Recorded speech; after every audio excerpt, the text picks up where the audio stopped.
মেহেদী হাসান আপনি লিখেছেন, কেউ সফরে আছেন কিন্তু সফরের নিয়মে কসর না পড়ে নর্মালি নামাজ পড়লে তার নামাজ হবে কিনা? নামাজ তো হয়ে যাবে, কিন্তু এই কাজটি করা উচিত নয়। সফরের যে আল্লাহ তাআলা ছাড় দিয়ে ছাড় গ্রহণ করতে হবে, ইচ্ছাকৃত করা উচিত নয়, জায়েজ নাই। এমদাদুল হক আপনি লিখেছেন, পিতা যদি হারামভাবে ইনকাম করে, ইনকাম কি পরিহার অন্যদের জন্য হারাম হবে? যার নিজস্ব ইনকাম করার সুযোগ আছে তিনি তার উপার্জন নির্ভর করবেন, হারাম উপার্জন উপর নির্ভর করবেন না।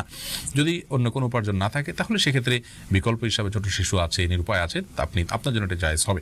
শহীদুল ইসলাম লিখেছেন, জুমার দিন অনেকে মৃত্যু ব্যক্তির দোয়া করার জন্য মিষ্টি নিয়ে আসে, সেটা খাওয়া জায়েজ আছে কিনা? মিষ্টি খাওয়াতে কোনো অসুবিধা নেই, তবে দোয়া করার পর মানুষকে মিষ্টি খাওয়ানো এটা আসলে কোন হাদিস নির্দিষ্ট কোনো বিষয় নয়। এমনি দোয়া করলাম, আমরা দোয়া চাইলাম, কেউ দোয়া করলো, এটা ভিন্ন কথা, কিন্তু দোয়া করার পর তাকে মিষ্টি দেয়া এটা আমাদের দেশীয় কালচার, এবং এটা অনেকটা দোয়ার বিনিময় কেন জানি মনে হচ্ছে। মৃত ব্যক্তির জন্য দোয়া করার পর পয়সা নেওয়াও জায়েজ নাই, কোনো বিনিময় নেওয়া জায়েজ নাই। এটা বিনিময় আপনি না বললেও যে ঠিক আছে উপস্থিত মানুষদের জন্য হাদিয়া, সেই হিসাবে এটা খাওয়া জায়েজ আছে, যে কেউ দোয়া করুক বা না করুক, মসজিদে যারা আছে সবাইকে খাবার দিলাম, সবাইকে একটু মিষ্টি খাওয়ালাম যাতে মৃত ব্যক্তির সওয়াব পায়, সেই উদ্দেশ্যে তিনি করলে এটা গুনাহ হবে না সন্দেহাতীতভাবে।